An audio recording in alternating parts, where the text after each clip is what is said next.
Welcome. I'm so glad you're here. Tonight, we'll journey into the world of Norse mythology, where gods and giants walk the 9 realms, where ancient oaths echo across time, and where the stories carved into the bones of Yggdrasil still hum quietly in the dark. These are tales to drift away to, told softly, slowly, not just to entertain, but to comfort. And in this collection, you'll hear 6 of them, each drawn from the deep well of Norse legend, each told in a gentle voice, perfect for sleep, relaxation, or just letting your mind wander. We'll begin with the story of the birth of Thor's hammer, a tale that begins with a prank and ends with a weapon mighty enough to shake the world. You'll hear how Loki's mischief sets a chain of events into motion that brings forth Elania, the hammer of thunder itself, forged in fire and sealed with a wager that nearly costs him his head. Next, we climb into the mythic branches of Yggdrasil, the world tree, the great tree that holds the 9 realms in its embrace. Here, we explore the vast cosmology of Norse belief, from the shimmering halls of Asgard to the cold stones of Helheim. We'll meet the creatures that dwell among the roots and branches, and come to understand why Yggdrasil is not just a tree, but the spine of the cosmos. Our third tale follows the trickster himself in Loki's binding, the price he pays for going too far, and the god's response when his chaos finally tips into catastrophe. It's a story of betrayal, consequence, and the uneasy line between laughter and ruin. Then comes the death of Balder, the most sorrowful tale of all. Balder, the beloved son of Odin and Frigg, dreams of his own death, and the gods scramble to shield him from fate. But fate, as ever, finds its way. This story is gentle and mournful, quiet as snow, and touches on the heartbreak and inevitability that even gods must face. After that, we turn to the mead of poetry, a lighter tale in which Odin pursues a magical mead brewed from wisdom and verse. Through riddles, disguise, and a bit of cleverness, the All-Father attempts to steal this treasure and bring poetry to gods and mortals alike. Finally, we come to Ragnarok, the end and the beginning. This is the final battle, the last chapter, and the first breath of something new. In it, the world burns and is reborn. It's a tale both vast and solemn, but told here with care and a sense of peace. For even endings are part of the great pattern. If you enjoy the video and the stories within, I would be truly grateful if you'd take a moment to like the video, leave a comment, and subscribe to the channel. It helps more listeners find our stories and allows us to continue sharing these myths in a way that brings calm and quiet to your day or night. So now, settle in, close your eyes, or simply rest your mind. Let the world fade away, and let the old stories begin. Enjoy. Tale 1.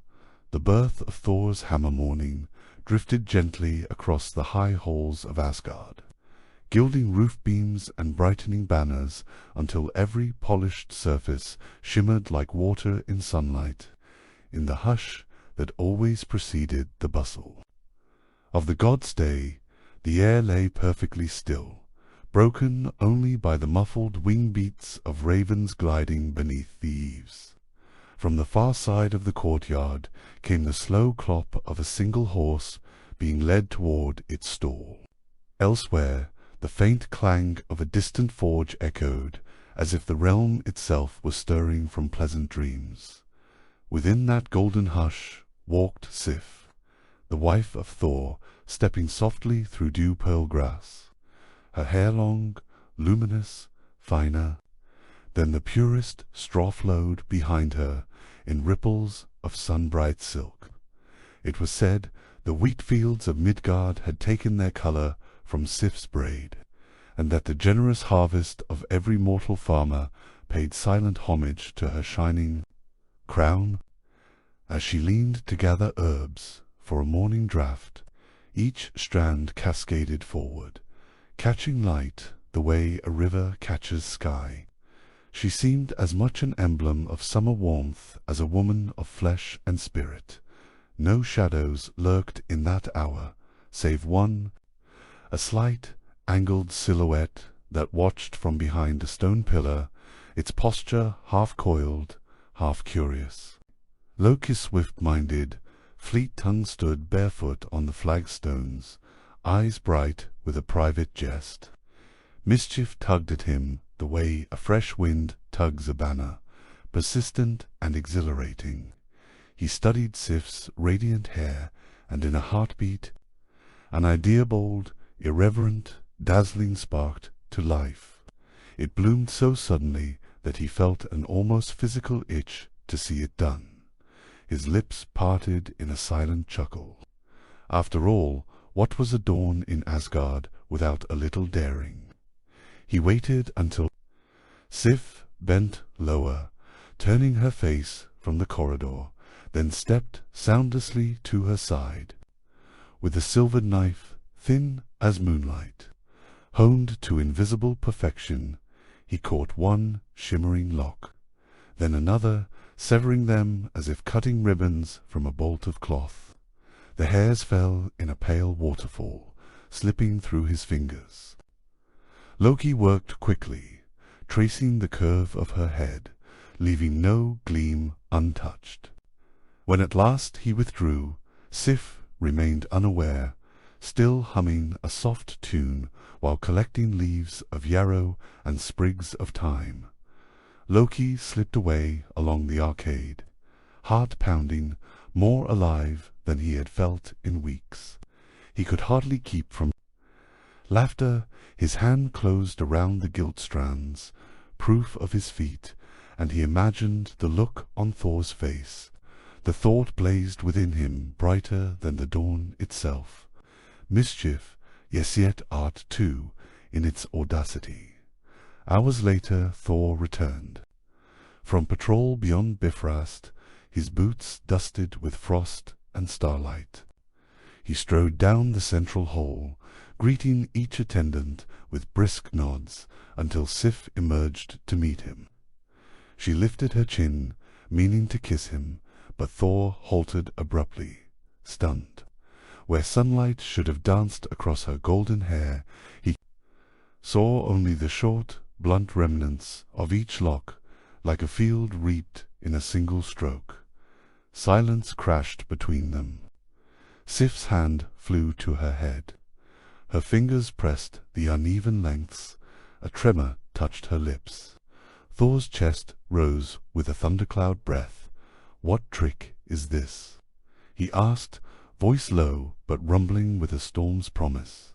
"Who has dared lay a blade upon my wife's head?" Sif could only shake her head, tears springing as shock ceded to sorrow. Thor turned, eyes burning, and the vaulted hall trembled faintly with his rage. Word ran like wildfire through Asgard. Sif's hair was shorn. Thor enraged, the culprit unknown. Yet suspicion, like a needle seeking true north, quivered toward one name. Loki. Thor found the trickster reclining beside a sun-washed pool, idly skipping stones. He seemed a very picture of harmless ease, yet the wind around him felt charged, as if it, too, awaited a blow. Thor's shadow fell across the water. "Stand, Loki." The trickster rose, a half-smile playing at his mouth. "Morning, friend. You look troubled." Thor's hand clenched. "Did you do this?" Loki arched a brow. "Do what?" Thor's fist shot out, seizing Loki by the tunic and lifting him clear off the ground. Water droplets splashed where the trickster's heel had been. The two locked gazes, one boiling with tempered wrath, the other glinting with cornered calculation. "I ask only once," Thor growled. "Did you cut Sif's hair?" In Loki's eyes lay a flicker yes, no, and behind that flicker spun 1,000 possible stories. Yet he measured the hammer at Thor's belt, the iron tension in Thor's arm, and chose honesty of a sort. "I did," he said, voice light, though his pulse drummed fast.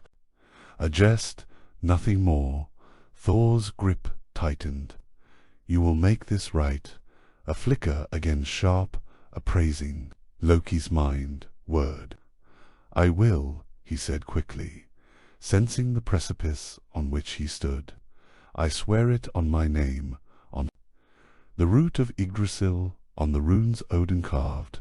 I will restore her beauty and surpass it." Thor lowered him, but did not release him. "How? Leave that to me," Loki answered.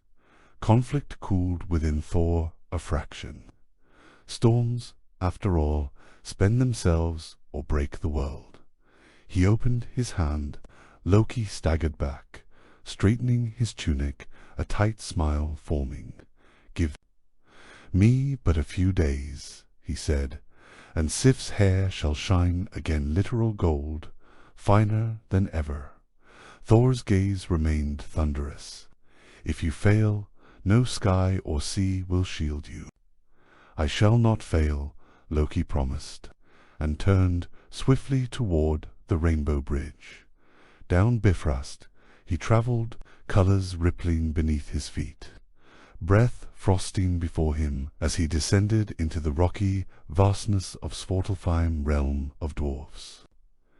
The caverns yawned like dragon jaws, veined with ore. Forges flickered in every hollow, hammer ring echoing in dim air. Here lived the sons of Uvaldi, master smiths, whose creations rivaled the god's own treasures. Loki found them amid anvils, glowing red, sparks drifting like embers. He bowed, deep, dramatic. "Great craftsman," he began, voice pitched to flattering silk. "Asgard seeks marvels only your hands can shape." The eldest Eyri fixed sharp black eyes on him. "What marvels?" Loki wove his plight into artful words. "A goddess shorn, a husband furious, a restitution grander than insult. Fashion for me hair of pure gold," he said, "hair that will grow as though alive once set upon her head, and to further gifts works of wonder to soothe the temper of the gods." The brothers exchanged glances, quick words in clipped tongue. Creation thrilled them. Challenge was lifeblood. "We will do it," Ari declared, "and our price shall be renown." "So be it," Loki agreed, "but I must return swiftly." "Craft while I wait." They set to work. Bellows roared, fire whitened, gold melted to liquid sunrise, poured into molds fine as spider silk. With tongs delicate as needles, they drew out threads so thin they sang when touched to air, weaving them upon a stand shaped like a woman's head. A second smith shaped a folding ship of miraculous Dzinski Blodnir, whose sails filled with any breeze, and which could fold into a pouch no larger than a walnut. A third hammered a spear, Gungnir, that would fly ever true, its balance flawless hours. Passed in a storm of craft, Loki watched, delight growing, when at last they cooled their tools. The brothers presented the three treasures. Loki lifted the golden hairlight, as dawn itself marveling beautiful. He breathed. He thanked them lavishly and turned to go. Yet pride kindled in the dwarf's eyes, and one, younger, called Brocker gave a short laugh. Beautiful indeed. But tell me, trickster, do you dare claim no other smiths could outshine us? Loki paused, feeling the hook. Deep inside, his penchant for competition stirred. Outshine you? Impossible, he said, but the glimmer in his gaze betrayed tarrying ego. Then why the hurry? Brocker pressed. If your word is solid, prove it. Wager upon our skill against any other dwarf. A spark leaped between them. Loki, ever the gambler, could not resist flame. What wager, if my brother sit, and I craft 3 gifts to match or surpass those in your hands? Brocker said, you will surrender that lovely head of yours, no healing, no trickery to our axe. Behind his calm, Loki's mind raced. Brocker's reputation was formidable. But time pressed. Sif's hair was already in his grasp. Thor would soon cool, and if you fail, Loki asked, masking nerves behind a wry grin, then we yield our rightful claim to your life, and you walk free with all 6 treasures. Loki weighed. Pride outweighed prudence. He nodded. Forged in word, he said. Brocker spat into his palm and offered it. Loki matched the gesture, sealing the pact. Thus began a second forging. Sindri kindled a furnace deeper and fiercer than the first, its core blazing white. Work the bellows, Brocker instructed Loki, and do not falter. A blink could doom perfection. Loki frowned, for bellows were toil, and he, unaccustomed, thought of guile rather than labor. But he grudgingly took place, pumping air to feed the roaring heart of the forge. Sindri set a boar's hide into the coals. Sparks swarmed like bees. Time dragged, heat scorched. Loki, sweating, felt mischief coil again within him. Surely a small interruption would not condemn the work, yet put him ahead. As Sindri stepped aside to inspect molten ore, Loki shifted shape to a horsefly buzzed to Brocker's wrist and bit hard. The dwarf winced, but kept the bellows steady. The hide remained undisturbed, glowing bright a dot, when at last Sindri withdrew the piece. He quenched it, and the forge's light revealed a golden, bristled boar, Gullenbursty, swift as the wind, radiant enough to light any night. Loki cursed inwardly. The sabotage had failed. A second time, Sindri placed a chunk of red iron within the flames. Again steady, he commanded. Loki resumed the bellows, mind now plotting with sharper edge.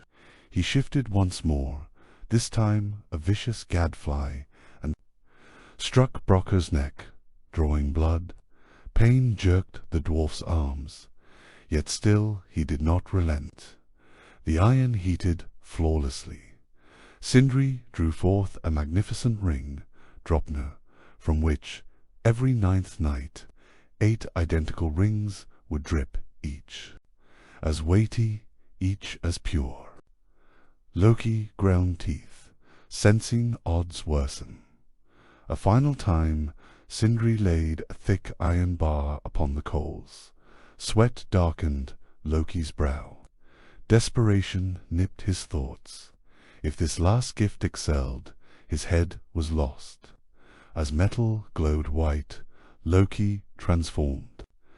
Again the biting fly, now larger, fiercer, and landed at Brocker's eyelid. He stabbed deep. Blood blinded the dwarf in one eye. Reflex wrenched his hands from the bellows. For an instant the air in the furnace faltered. Sindri whipped the iron out, sparks shrieking, and set hammer to anvil in swift, ringing blows. When cooling steam cleared, he held aloft a short-hafted hammer, its head perfectly squared, runes. freshly scored across its face, yet the handle, half the intended length, forced the wielder to grasp it with one hand. Brokkr scowled at the floor and shot Loki a glare of suspicion, but nothing could be proved. "It will suffice," Sindri murmured. "Quality lies in power, not proportion."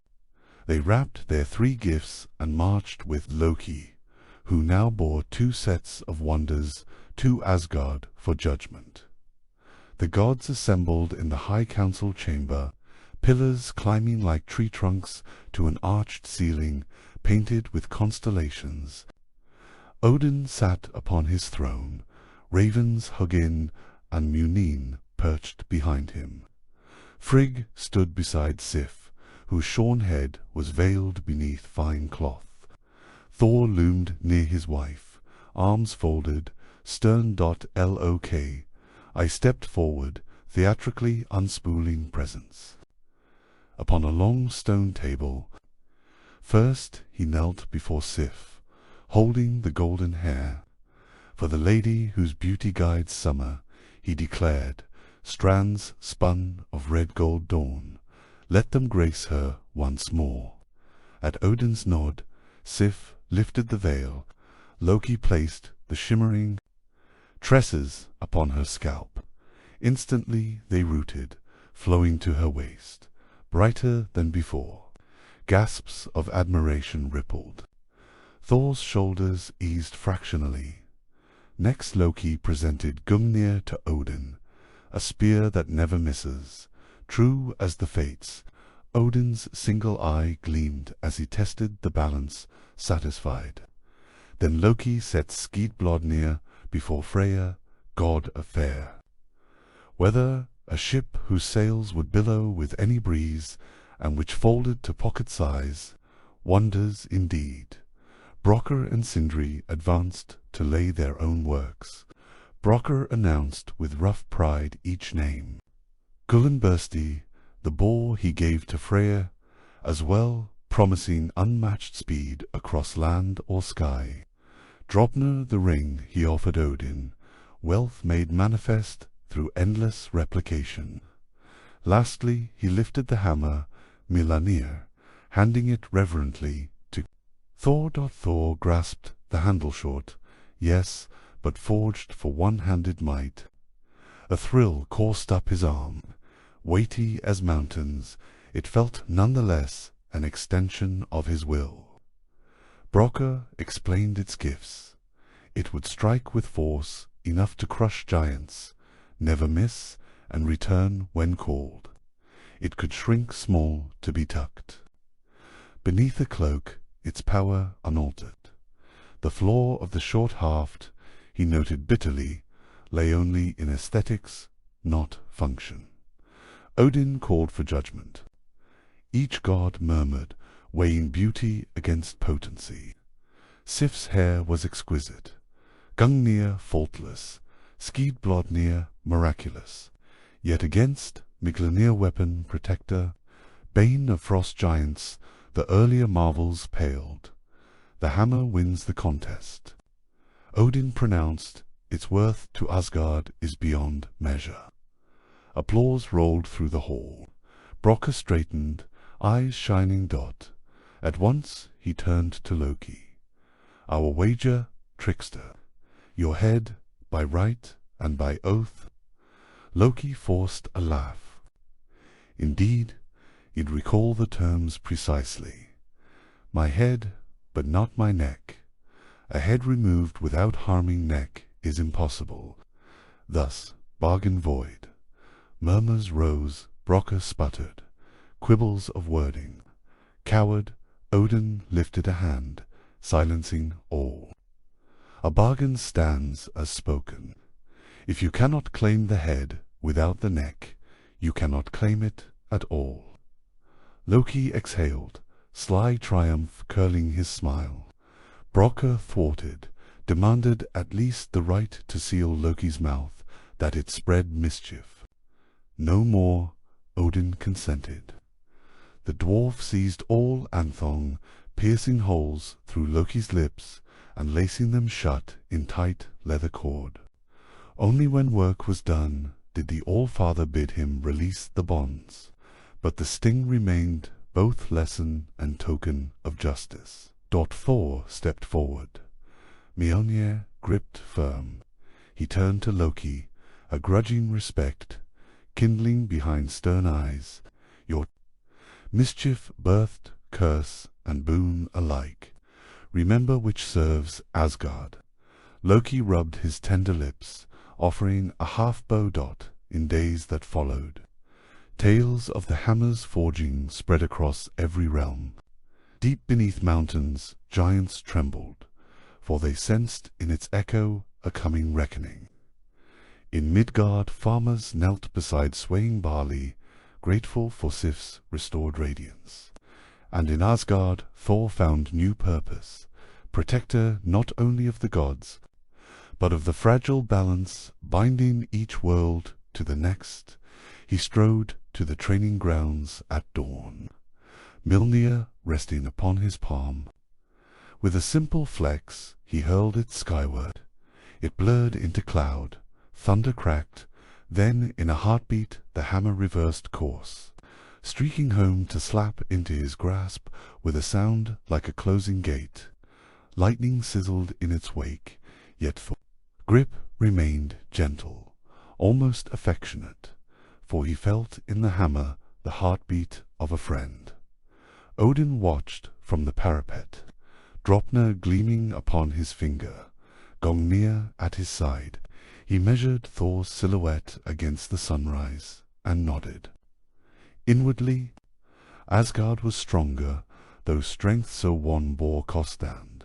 The root of cost was always Loki, ever weaving chaos and possibility. Loki himself lingered on a balcony, lips still swollen, mind restless. He toyed with a strip of leather, knotting, unknotting somewhere in that thicket of thought. He tasted satisfaction. He had, after all, averted Thor's wrath and enriched the halls with wonders, but he also tasted unease. For if mischief could turn to might so swiftly, what of mischief turned cruel? What of next time? The question fluttered like a moth toward flame. Above him ravens circled, their cries thin, inscrutable. The day moved on. The forge fires cooled. But the story of Mjolnir, born of prank and perfected in flame, had taken its place in the Song of Ages. And every time Thor lifted the hammer, the song sounded again, a thunderous memory of how gold strands cut at dawn wrought a weapon to shake the stars. Thus ends the tale of how Thor's hammer came to be. Through vanity and valor, through contest and craft, through the cunning of a trickster and the unwavering skill of dwarven smiths. In it lies a reminder that from folly may spring fortune, that from jest may rise judgment, and that even the smallest spark one gleam of mischief in a sigh of mourning can kindle a storm whose echo rolls forever.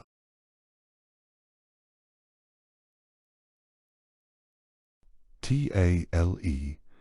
To Yggdrasil, the world tree, in the center of all things, stands a tree unlike any other tree, so vast that its roots and branches stretch beyond the limits of sight and thought.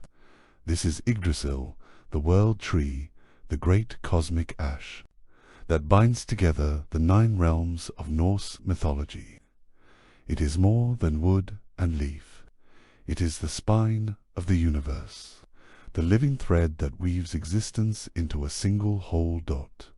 No one knows when Yggdrasil first grew, nor what ancient power summoned it from the void. Some say it sprang from the very beginning of time, from the mingling of fire and ice that shaped the worlds. Others say it was the gods themselves who planted it, a symbol of order amidst chaos. But all agree on one thing: Yggdrasil was there. Before the first gods awoke, older than even Odin's wisdom and the first breath of the giants. Its bark is pale and silver grey, gnarled and rough as if carved by the winds of eternity. Its leaves shimmer with a faint green light, a glow that never fades, not even in the deepest winter or darkest night. The tree's vast trunk towers upward, vanishing into the mist and clouds, while its roots delve deep into the shadows beneath. The earth, touching realms both known and hidden. Yggdrasil holds within its grasp the 9 realms, each suspended like a jewel upon its branches and roots. High above, in the shimmering halls of Asgard, the gods dwell in splendor and counsel. Below that lies Midgard, the world of men, surrounded by endless seas and guarded by mighty walls. Nearer to the roots, realms of giants, elves, dwarves and spirits twist in and out of the trees in Brassiotunheim, Alfheim, Svartalfheim, and Vanaheim, each a world of its own, each alive with beings both strange and familiar. At the very base of Yggdrasil's roots lies Helheim, the land of the dead, a cold and shadowy place where souls wander under the rule of the goddess Hel. Near it are Niflheim, the world of mist and icy rivers, and Muspelheim, the realm of fire and flame. Together, these realms form a cosmic web, held in balance by the silent, enduring tree. Perched high upon the highest branches of Yggdrasil sits a great eagle, its wings spread wide to catch the winds of the worlds. Its eyes gleam with an ancient wisdom that no creature fully understands. Between its eyes sits a small hawk named Hverfgulnir, sharp and watchful, who listens to the whispers of the leaves and sends messages through the air. Below, near the roots, coils Nidhogg, the great dragon of decay, who gnaws endlessly on the roots of the tree. Seeking to bring it down, between eagle and serpent flits Ratatoska, a mischievous squirrel who carries bitter words and insults from one to the other, fueling their endless quarrel. This little creature is a messenger of discord, yet his presence ensures the tension that keeps the tree's vast structure in a fragile balance. 3 great roots of Yggdrasil stretch out from its massive trunk, each reaching into a different realm, each touching a well of deep, magical significance.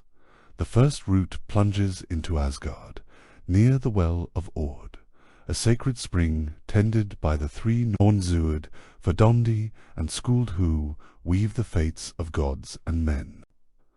These mysterious women, clothed in shadow and light, gather water from the well each day to sprinkle upon the tree's roots, ensuring its survival and the continuance of time itself.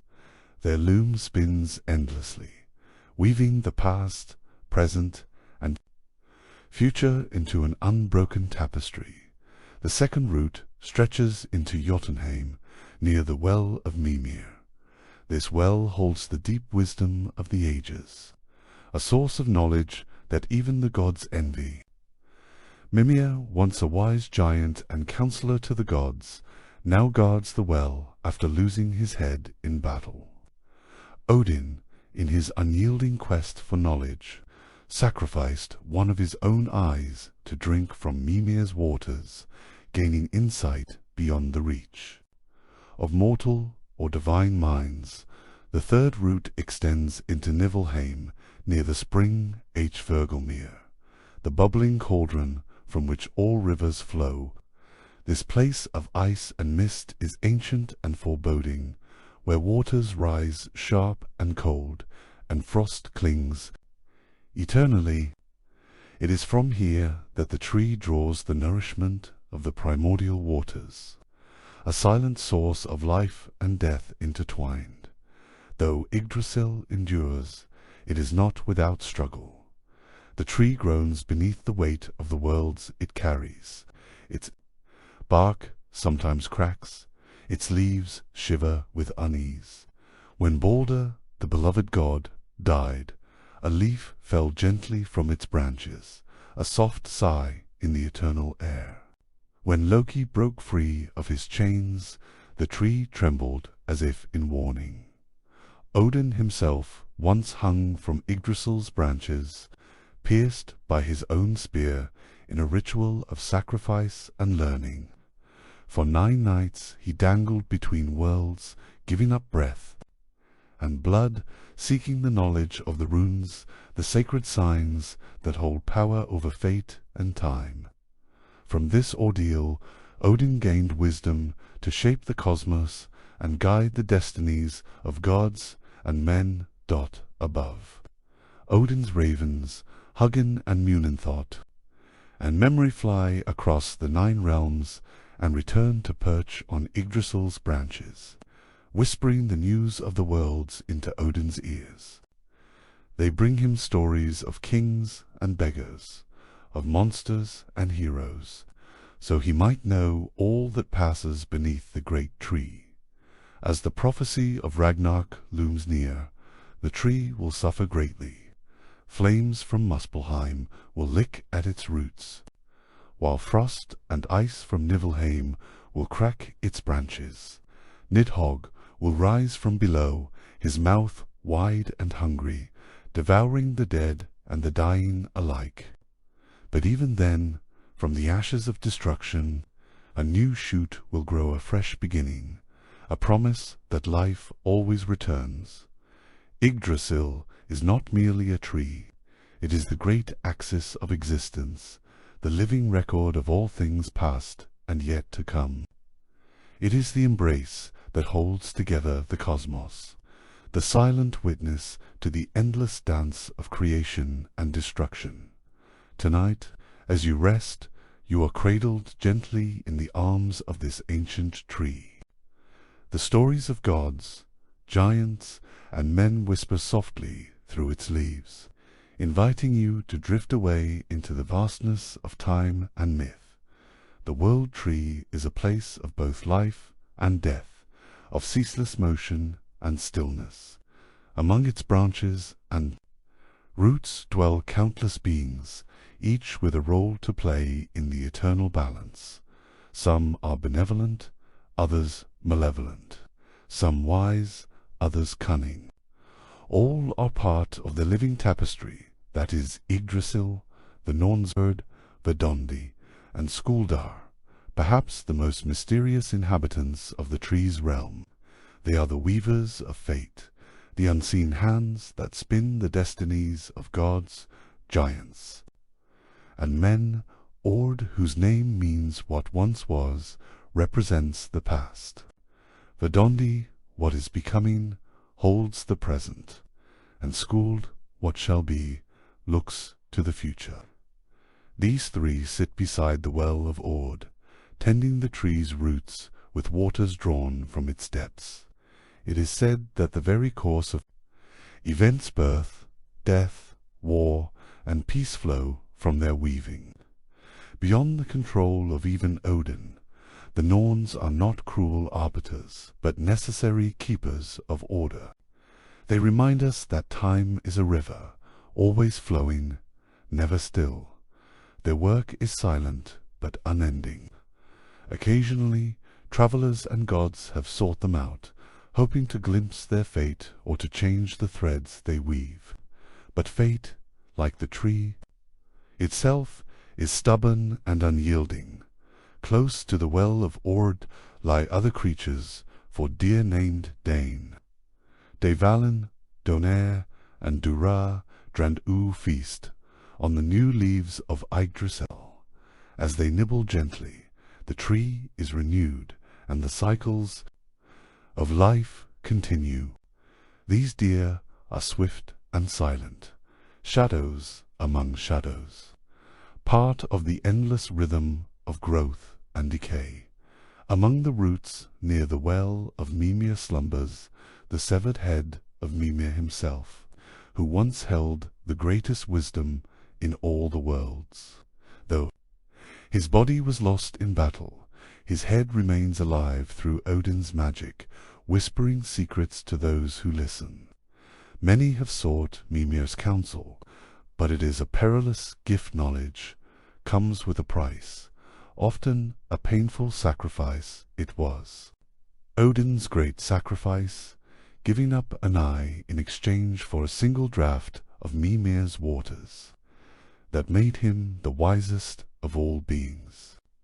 His one-eyed gaze sees farther and deeper than any other god. This quest for wisdom, born of sacrifice and suffering, is central to the story of Yggdrasil. It teaches that knowledge, like the tree itself, requires care, pain, and patience. Near the icy springs of Hvergelmir in Niflheim, Yggdrasil draws from ancient waters that flow from the beginning of time. These waters feed countless rivers and streams, carrying the life force of the cosmos to every corner of the 9 realms. It is a place of cold stillness where the frost never melts and the mists swirl endlessly.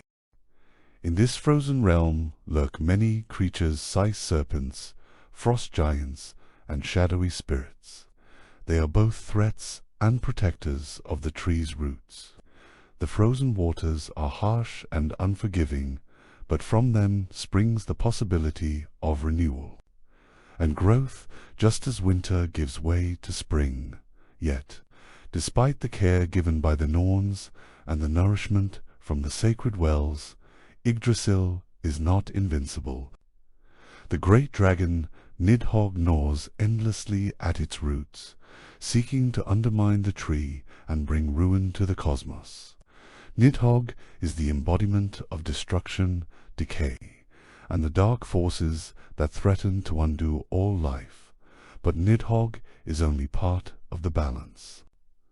The eagle at the top of the tree represents wisdom and protection, while Ratatoska, the squirrel, keeps the tensions between them alive. This eternal conflict, carried through whispered insults and challenges, is a reminder that the cosmos is not peaceful or perfect. It is a place of struggle and change. The branches of Yggdrasil stretch high, touching the realms of gods and spirits. Among its leaves nest birds of many kinds, each carrying messages and watching over the worlds below. They speak no human tongue, but communicate in the language of the winds and the rustling leaves. Their presence is a constant hum of life, an unseen chorus that echoes across the realms. The tree itself is said to feel everything: joy and sorrow, war and peace, birth and death. When the gods celebrate or mourn, Yggdrasil trembles gently, its leaves rustling in sympathy. When great events unfold in the realms, the tree groans or sighs, carrying the weight of all things on its ancient shoulders. It is said that when Balder, the god of light and purity, was struck down, a single leaf fell from Yggdrasil, a tear shed for a world touched by grief. When Loki broke free of his bonds, the tree shuddered as if warning the realms of coming chaos. These moments are echoes in the tree's great memory, recorded like rings in its bark. Odin's own sacrifice, hanging from Yggdrasil for 9 nights. Pierced by his spear is one of the greatest tales told of the tree. It was through this ordeal that he gained the knowledge of the rune symbols of power and fate that shape the world. His suffering and endurance are woven into the very essence of Yggdrasil, forever linking the fate of the gods to the tree. The ravens Hugin and Munin, who fly across the realms gathering thoughts and memories, return daily to perch on Yggdrasil's branches. They whisper their gathered tales into Odin's ears, keeping the god informed of all that happens in the worlds below. Through them, the tree becomes a living library of stories and secrets, as the great prophecy of Ragnarok draws near. The final battle that will bring destruction and renewal. Yggdrasil's fate grows more uncertain. Flames from the fiery realm of Muspelheim will lick at its roots, and frost from Niflheim will crack its branches. The dragon Nidhogg will rise in fury, devouring all that falls. Yet, even in the face of this apocalypse, the tree is said to survive. From its ashes will spring new life, a new world born from the old. This endless cycle of death and rebirth is the heartbeat of Yggdrasil, the pulse that connects all things. It is a reminder that all endings are beginnings, that from the deepest darkness can come the brightest light. Tonight, as you listen to these tales, imagine yourself resting beneath Yggdrasil's vast branches. Feel the quiet strength of the ancient tree supporting you, its leaves whispering soft lullabies of time and fate, its roots grounding you in the endless flow of life. Let the world's worries fade away, held gently in the embrace of the world. Tree, Yggdrasil is more than just the foundation of the cosmos, is also a crossroads where destinies intertwine and great deeds unfold. Many of the most significant moments in Norse mythology take place beneath its sheltering branches, or along its mighty roots. One such tale is that of Odin's self-sacrifice. Long before the gods shaped the world, Odin hung himself from Yggdrasil's highest boughs, pierced by his own spear, for 9 long nights. He sought knowledge that would grant him power over fate, secret of the runes, mysterious symbols that hold sway over the very fabric of existence. Suspended between the worlds, Odin endured piercing cold and endless darkness. He tasted no food or drink, cried no tears, and yet his spirit did not break. On the 9th night he glimpsed the runes ancient and powerful marks etched in the very wood of Yggdrasil. With this knowledge, Odin unlocked magic, prophecy, and wisdom beyond all others. This sacrifice transformed Odin, marking him as the god of wisdom and war, a figure of both creation and destruction. His ordeal beneath the World Tree is remembered not just as a myth, but as a lesson. True knowledge requires suffering, patience, and courage. Another vital story involves the great serpent Jormungandr, the Midgard serpent who coils around the world beneath Yggdrasil's branches. Born of the trickster Loki and the giantess Angrboda, Jormungandr grew so large that he encircled Midgard, biting his own tail. His presence is a constant threat to the worlds, for when he finally breaks free, it will signal the beginning of Ragnarok, the end of all things. Jormungandr's existence beneath Yggdrasil is a reminder that even the mightiest tree must endure. Threats from below, the serpent's venom seeps into the roots. The ground trembles with his movement, and the tree shudders with each coil. Yet Yggdrasil holds firm, a symbol of resilience and endurance against chaos. Near the roots of Yggdrasil dwelt the dwarves, master craftsmen and smiths who forged many of the gods' greatest treasures. These beings live in Svartalfheim, a shadowy realm beneath the tree's shelter. It was here that Thor's hammer, Mjolnir, was created, an artifact imbued with thunder and lightning, capable of smashing mountains and protecting the gods from their enemies. The dwarves' skill and artistry reflect the creative force that also flows through Yggdrasil. Their underground halls echo with the ring of hammer on anvil, their fires glowing like stars beneath the earth. They too are part of the tree's story, shaping the fate of gods and men through their craft. The great cosmic balance depends on the interplay of many forces: creation and destruction, growth and decay, wisdom and folly. Yggdrasil stands at the center, a silent witness and participant in this eternal dance. In the quiet moments between storms and battles, the tree is a place of reflection and peace. Travelers and gods alike have sought its shelter, drawn by the promise of rest and renewal. Beneath its branches, the world feels connected. The boundaries between realms, softened by the gentle sway of leaves and the murmur of ancient waters. Even the great wolf Fenrir, child of Loki and a symbol of chaos, is bound not far from roots. Imprisoned by the gods, Fenrir waits for the day he will break free, tearing through the worlds and bringing ruin. His chains rattle beneath the tree, a grim reminder of the tension that holds the cosmos together. Yet Yggdrasil remains, unbroken and eternal.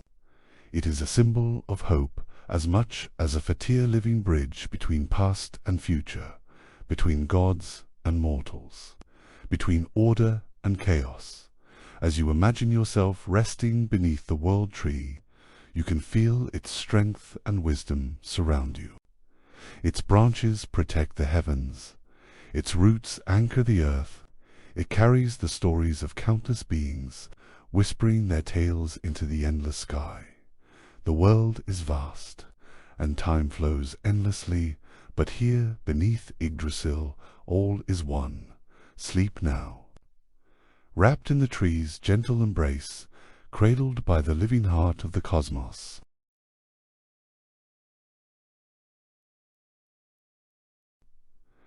Tale 3. The Journey of Odin for Wisdom. Long before the worlds took shape and the rivers carved their paths through the earth, there existed only the vast emptiness of Ginnungagap, yawning void where fire and ice met, but did not mingle. From this primordial dance, the giant Ymir was born, a being of great size and power, from whose flesh the earth itself would one day be formed. Alongside Ymir, the first gods arose, Odin and his brothers Vili and Ve, destined to bring order and meaning. To the formless void, Odin was no ordinary god. From the very beginning, he was driven by an insatiable thirst for knowledge and understanding. Not content with mere power or rule, Odin sought to uncover the secrets that lay hidden beneath the surface of all things. He desired wisdom, kind that revealed the truths of life, fate, and the cosmos itself. To gain this wisdom, Odin understood that great sacrifice was required. The first step on his journey was a pilgrimage to Mimir's, the wellspring of knowledge which lay deep beneath the roots of Yggdrasil, the great world tree.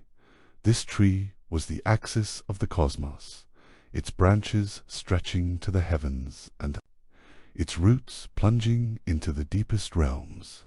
From its boughs flowed the life of all worlds. The waters of Mimir's well contained all the wisdom of the ages. But the well was fiercely guarded by Mimir himself, figure of ancient power and wisdom. Those who wished to drink from the well had to pay a price steep enough to make even gods hesitate. When Odin arrived, Mimir looked upon him and asked, "What are you willing to sacrifice, All-Father, to gain the knowledge you seek?" Without hesitation, Odin plucked out one of his eyes and dropped it into the well's dark waters. The pain was immense, but so was his resolve. As he drank, visions overwhelmed his senses. He saw the spinning of the Norns, the weavers of fate who determined the destinies of gods and men. He glimpsed the birth of the worlds, forged from the fiery sparks of Muspelheim and the icy shards of Nibelheim. He saw the runes, the sacred symbols that held the very essence of magic, prophecy, and creation. The runes revealed to him the secrets of speech, magic, and the hidden powers that connected all things.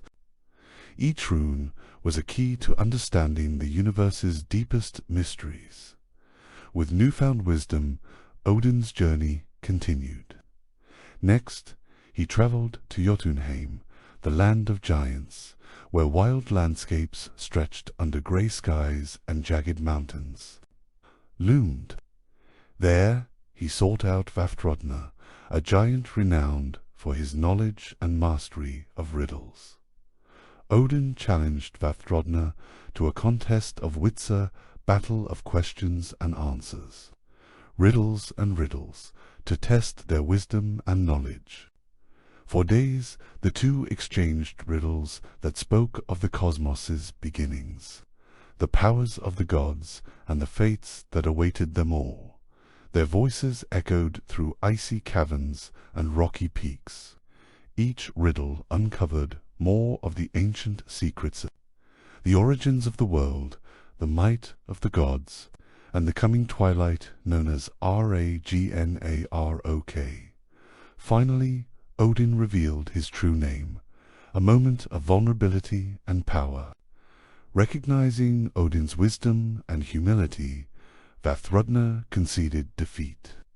Honoring the Allfather's superior insight, from Jotunheim Odin ventured to Helheim, the shadowed realm of the dead, ruled by the goddess Hel. Here the spirits of the departed lingered in quiet halls of twilight and silence. Odin sought to understand death, the great unknown that awaits all living beings. Walking among the shades, he listened to their tales of life, loss, and transformation. Hel herself spoke of death's role in the cycle of existence, how death is not an end, but a passage, a turning of the great wheel that keeps life in balance. Through this, Odin learned acceptance, understanding that to live fully, one must also embrace the certainty of death. Odin's thirst for wisdom did not wane as he stood in Helheim, among the lingering shadows of those who had passed beyond the veil of mortal life. Instead, the knowledge gained there deepened his resolve to understand all facets of existence, the light and the dark, the beginning and the end, with heavy heart but steady purpose. Odin returned to Yggdrasil, the world tree whose immense branches bridged the 9 realms, its roots deep in the hidden depths of the cosmos.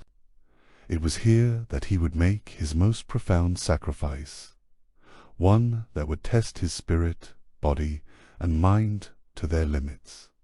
Suspended between worlds, Odin prepared to hang himself upon the highest branch of Yggdrasil, his spear, Gunj, weapon that never missed its mark, pierced through his side, with no food, no drink, and only the cold wind to caress his face. Odin hung there for 9 long nights and days. The pain was unbearable, yet Odin's will was unshakable. He endured solitude and suffering because he knew that only through such sacrifice could the ultimate knowledge be unlocked. In this suspended state, caught between life and death, the mysteries of the runes unfolded before him. On the 9th night, visions burst forth, a luminous tapestry of ancient symbols, glowing with raw power and meaning. Each rune was a gateway to magic, prophecy, and fate. They whispered secrets of how words could shape reality, how spells could bend time, and how knowledge itself was a force more potent than any sword or spear. Odin's mind expanded, embracing these truths. He understood the sacred nature of the runes, their use as keys to the universe's hidden laws. This was wisdom that transcended mere knowledge and understanding of how the cosmos was woven together and how fate could be read, and in some ways influenced. Finally, exhausted and transformed, Odin released himself from the tree's grip, dropping to the earth below. Though he was wounded and weakened, his spirit was renewed, carrying the power of the runes and the wisdom of the ages within him. Odin's journey did not end with this sacrifice. With the runes revealed, he became the master of magic, poetry, and prophecy. He traveled to Midgard, the world of men, teaching select mortals the secrets of the runes, inspiring poets and seers, and guiding warriors in their quests. He continued to send Hugin and Munin, thought and memory, across the 9 realms, gathering ever more knowledge to share with gods and men alike. His pursuit was endless, for wisdom, he knew, was a river that never ceased to flow. Along the way, Odin encountered many beings, gods, giants, spirits, and many each offering a fragment of truth or challenge. His path was often perilous, filled with riddles, deceptions, and battles. Yet, through it all, Odin's singular goal remained clear: to unravel the mysteries of fate and to prepare for the inevitable twilight, Ragnarok, when the worlds would be reborn. Odin's journey for wisdom reminds us that true understanding is earned through sacrifice and perseverance. It teaches that the pursuit of knowledge requires courage to face darkness, pain, and the unknown. And finally, it shows that wisdom is a gift meant to be shared, a light that guides both gods and men through the vast mysteries of existence. As you listen, imagine walking with Odin beneath the sprawling branches of Yggdrasil, feeling the weight of his sacrifices and the breadth of his vision. Let this ancient story inspire your own journey toward understanding, patience, and insight. Rest now, wrapped in this timeless tale, and carry its lessons into your dreams. Long before the worlds were fully shaped, before mountains towered and rivers flowed, there was only the vast void known as Ginnungagap, yawning emptiness where fire met ice, and from this primal clash life was born. From the melting ice of Niflheim came the frost giant Ymir, whose immense form would one day shape the very earth. Amid these beginnings, the gods appeared, mighty and mysterious, destined to bring order to chaos. Among them stood Odin, the All-Father, a god unlike any other, driven not by a thirst for power, but by an insatiable hunger for wisdom. Odin's desire to understand the cosmos was relentless. From the moment of his birth, he sought knowledge beyond that held by mortals and gods alike. He yearned to unravel the mysteries of fate, magic, and the hidden forces that bind the 9 realms together. Yet he knew such wisdom demanded sacrifice, endurance, and a journey through realms both wondrous and terrifying. To begin his quest, Odin ventured beneath the roots of Yggdrasil, the colossal world tree whose branches reached the heavens and whose roots stretched into the depths of the cosmos. Here, hidden deep in shadow and ancient magic, lay the well of Mimir, source of all knowledge. The waters shimmered with secrets, but the well was guarded by Mimir himself, a figure older than time, keeper of all wisdom and hidden truths. As Odin approached, Mimir's gaze pierced through him, and the guardian spoke, "What will you offer, All-Father, for the wisdom you seek?" Without hesitation, Odin plucked out one of his eyes and cast it into the well. The pain was sharp, but the promise of knowledge far outweighed it. As the dark waters touched his empty eye socket, visions poured into his mind. The weaving of fate by the Norns, the creation of worlds from fire and ice, and the runes, the sacred symbols holding the very fabric of magic and existence. Each rune glowed with meaning, a language older than the gods themselves, containing power to shape reality through sacrifice. Odin glimpsed secrets forbidden to many, gaining insight into the past, present, and future. Yet he understood that wisdom was an endless river ever flowing. Never fully grasped, his journey took him next to Jotunheim, the rugged land of giants, where wild mountains pierced grey skies and ancient frost lingered in the air. There he sought Vafthrudner, the wisest of the giants. Known for his mastery of riddles and cosmic knowledge, Odin challenged Vafthrudner to a contest of wit and wisdom, a battle of riddles echoing through the icy halls and rocky crags. For days they exchanged questions probing the origin of the cosmos, the fate of gods and men, and the coming twilight Ragnarok, when the worlds would face destruction and rebirth. Their voices rose and fell like thunder and wind, each riddle unveiling deeper truths. At the contest's end, Odin revealed himself, and Vafthrudner bowed to his unmatched insight. This meeting was not just a duel, but a communion between seekers of truth, bridging the divide between gods and giants. From Jotunheim, Odin's path led to Helheim, the shadowed realm of the dead, ruled by the goddess Hel, here in halls of twilight. And silence lingered the spirits of the departed, drifting between worlds. Odin sought to understand death, the great unknown that awaited all. Among the shades, Odin listened to stories of lives lived and lost, hopes dashed and fulfilled.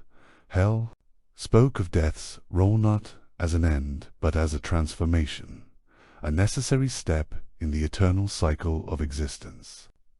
From this, Odin learned acceptance, realizing that to truly live, one must embrace mortality's certainty. Yet the greatest test awaited in Yggdrasil's embrace. To unlock the deepest secrets of the runes, Odin prepared a sacrifice unlike any other. He hung himself upon the highest branch of the world tree, pierced by his own spear. For 9 long nights and days, Odin hung between worlds, without food or drink, enduring agony and solitude. In this suspended state, caught between life and death, the runes revealed themselves to him. Each symbol shimmered with ancient magic, carrying power over fate, prophecy, and creation. Odin's mind expanded to grasp their mysteries, learning how words could shape reality, and how knowledge was a force more potent than any sword. On the 9th night, Odin's sacrifice was complete. Though weakened and wounded, he was reborn in spirit, now the master of runes, magic, and poetry. He descended from Yggdrasil to share this wisdom with gods and men, teaching the use of runes to poets, seers, and warriors. His quest continued. Ever restless, guided by his 2 ravens Hugin and Munin, thought and memory, who flew the 9 realms gathering whispers and secrets. Odin's pursuit of knowledge was endless, for he understood that wisdom was a journey, not a destination. Throughout his travels, Odin encountered gods and giants, spirits and mortals. Each encounter brought new lessons, new riddles, and deeper understanding. His knowledge prepared him for the coming Ragnarok, the twilight of the gods, when the world would burn and be reborn anew. Odin's journey teaches that true wisdom demands sacrifice, courage, and humility. It reminds us that knowledge is a light, forged through darkness and struggle, a flame meant to guide all who seek truth. As you rest now, imagine walking beside Odin beneath Yggdrasil's vast branches, feeling the weight of his sacrifices and the expanse of his vision. Let his story inspire your own quest for understanding, patience, and insight. As Odin wandered through the realms, his mind forever sharp and his heart forever searching, he ventured beyond the familiar lands of gods and men into places most dared not tread. He travelled to the realm of the dwarves, Nidavella, where the earth itself hummed with the forge fires of creation. The dwarves were master smiths, creators of wondrous artifacts imbued with magic and power. It was among these skillful craftsmen that Odin sought knowledge not only of wisdom but of creation itself. He observed their work as they hammered, enchanted metals and carved runes into blade and shield, bringing life to inanimate objects. From the dwarves came gifts to the gods among them: the spear Gungnir that never missed its mark, the ship Skidblodnir that could fold to fit a pocket, yet sail any sea, and most famously Thor's hammer Mjolnir, destined to become the symbol of thunder and protection. Odin learned that wisdom was not solely found in ancient books or cosmic riddles, but also in the careful shaping of things, in creation's delicate balance between strength and beauty. The runes he carried were keys, but the crafts of the dwarves were doors, gateways into new realms of power. After leaving Nidavella, Odin's journey took him to Vanaheim, home of the Vanir gods' beings, connected to fertility, nature, and the bounty of the earth. There Odin sought to understand harmony, balance, and the cycles that govern life. He witnessed the Vanir's deep connection to the natural world, their wisdom rooted in growth and renewal, rather than conquest and war. Through their teachings, Odin learned that wisdom was not just the gathering of facts, but the embracing of life's rhythms, birth and death, growth and decay, light and shadow. The Vanir's magic was softer, gentler, yet no less profound. It spoke of healing, of nurturing, of the unseen threads that bind all living things. Odin's thirst for understanding led him further still to the shores of the sea, where he encountered the mysterious Jarmungandr, the world's serpent. This enormous beast, coiled around Midgard, held secrets of fate and the unyielding cycles of time. Their meeting was tense yet profound, for the serpent spoke of inevitability and the great battle to come. In the serpent's presence, Odin understood that no knowledge could escape the binding fate of Ragnarok, where gods and monsters would clash in fire and shadow. Even the mightiest must yield to the flow of time and the weaving of destiny. Yet Odin's resolve did not falter. Instead, he accepted that true wisdom is the courage to face the future, no matter how grim, with eyes wide open.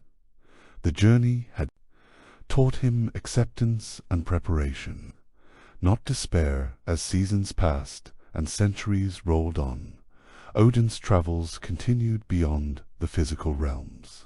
He delved into the depths of his own mind, meditating on the mysteries of consciousness and the soul.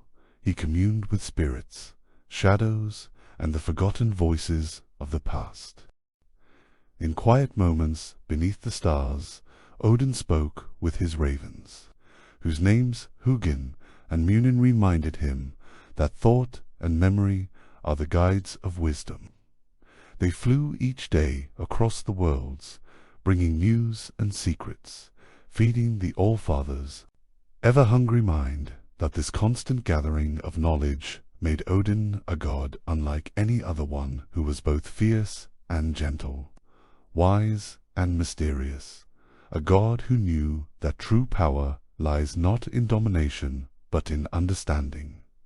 Finally, as the time of Ragnarok approached, Odin prepared.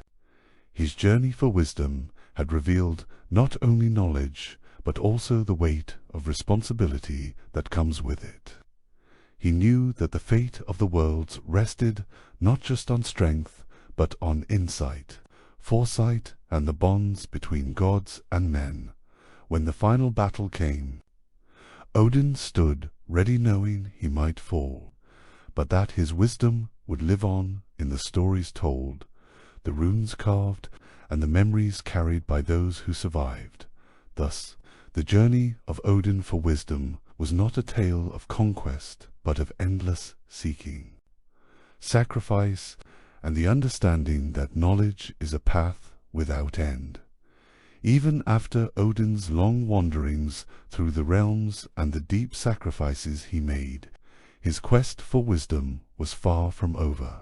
For the Allfather understood that the universe was vast and ever-changing, and with it, the knowledge he sought was always growing and evolving. One of the greatest lessons Odin learned on his journey was the importance of balance. He had seen the fiery passion of the gods of Asgard and the wild strength of the giants of Jotunheim, but also the calm growth and renewal found in the Vanir and the thoughtful craftsmanship of the dwarf. These forces, seemingly at odds, were in truth complementary, each necessary to the whole. To embody this balance, Odin often cloaked himself in disguise, wandering among mortals and immortals alike, testing their courage and wisdom. Sometimes he appeared as a weary traveler, sometimes as a mysterious stranger. Through these encounters, he gained insight into the hearts of beings and learned the ways of men and gods, their hopes, fears, and desires. One tale tells of Odin's encounter with the wise seeress Gunnlod, keeper of the mead of poetry. This magical drink bestowed the gift of poetic inspiration and wisdom. To obtain it, Odin had to charm and outwit Gunnlod, spending 3 nights in her company. Through clever words and gentle persistence, he gained access to the mead, drinking deeply. Of its power, this gift not only enhanced his understanding, but allowed him to inspire others through poetry, song, and prophecy. The mead of poetry symbolized a new kind of wisdom, one that was creative and life-giving, capable of stirring hearts and minds. Odin's journey taught him that knowledge was not just to be hoarded, but shared, igniting the flames of inspiration and courage in others. Throughout his travels, Odin also sought to understand the nature of fate and free will. The Norns, 3 mysterious beings, weaving the threads of life beneath Yggdrasil, held the destinies of all beings.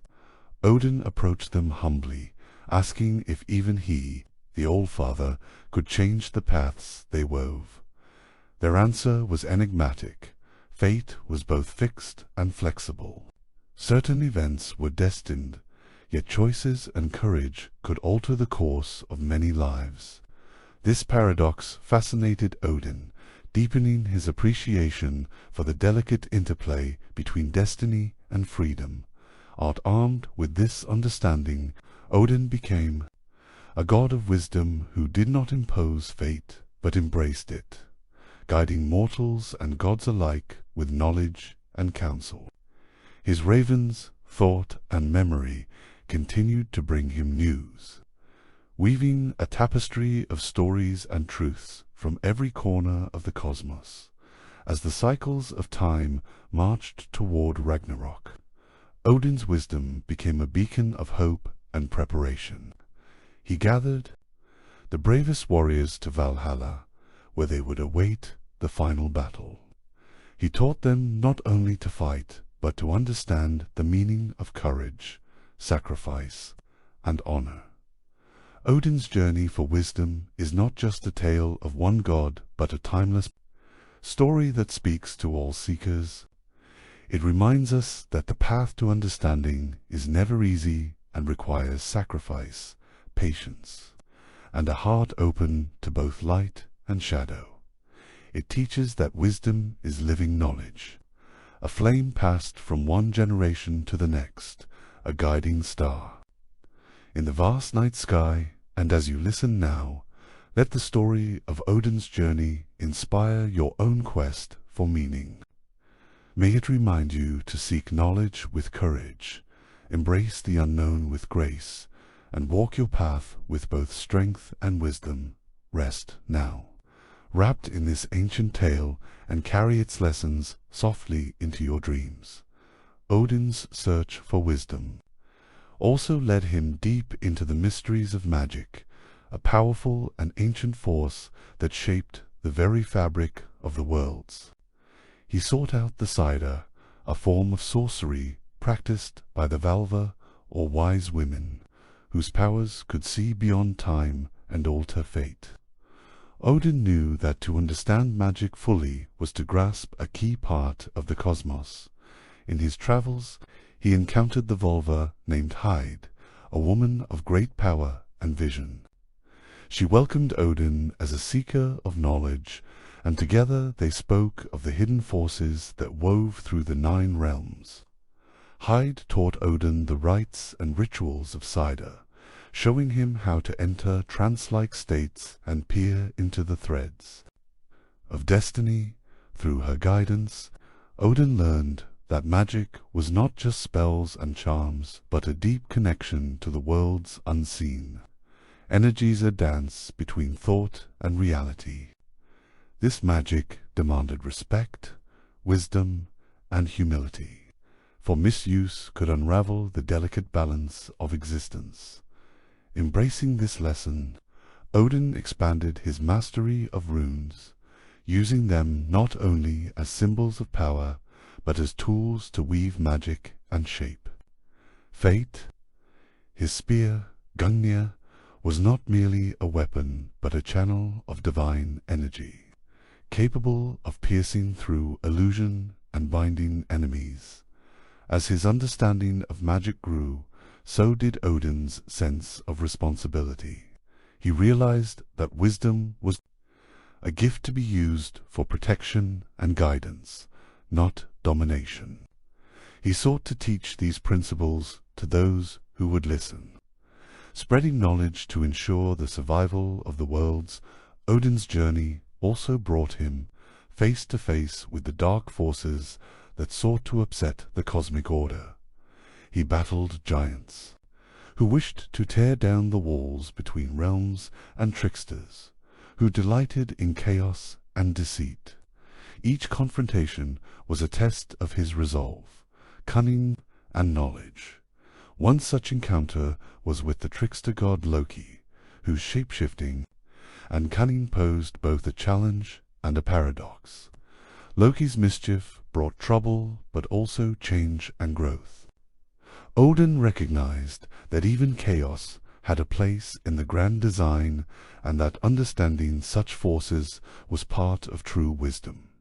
Throughout these trials, Odin's 2 ravens, Hugin and Munin, remained ever at his side. They flew far and wide, gathering whispers and secrets, reminding Odin that thought and memory must be balanced to see the whole truth in the quiet moments between battles and journeys. Odin contemplated the meaning of sacrifice. His own sacrifices, like the loss of his eye and his hanging from Yggdrasil, were symbols of his commitment to wisdom above all else. He knew that to gain understanding, one must be willing to give up comfort, safety, and even parts of oneself. This idea echoed throughout the realms, inspiring gods and mortals alike to seek knowledge with bravery and humility. Odin became a symbol not just of power, but of the relentless pursuit of truth, a guiding light through darkness. As the final days approached, the shadow of Ragnarok loomed large. Odin's journey had prepared him for the inevitable battle, clash that would reshape the cosmos. He stood ready, armed with knowledge, magic, and the courage born of years of seeking. Though he knew his fate was tied to this great battle, Odin's wisdom gave him peace. He understood that endings were also beginnings, and that through destruction came renewal. And so, the All-Father's journey for wisdom was a never-ending tale of discovery, sacrifice, and hope. It is a story told across generations, a beacon for all who seek to understand the mysteries of life and the cosmos. As the shadow of Ragnarok darkened the skies, Odin's wisdom became more crucial than ever. He gathered the gods, warriors, and seers, sharing his knowledge and preparing them for the great battle that would decide the fate of the worlds. But even in these dire times, Odin's mind remained sharp, his spirit unbroken. He knew that the end was not merely destruction, but transformation, a chance for the cosmos to be reborn anew, cleansed of its old wounds and made ready for a new age. His journey had taught him that wisdom was not about preventing fate, but understanding it, embracing it, and finding strength within it. In the final battle, Odin fought with the courage of 1,000 warriors, wielding his spear Gungnir with deadly precision.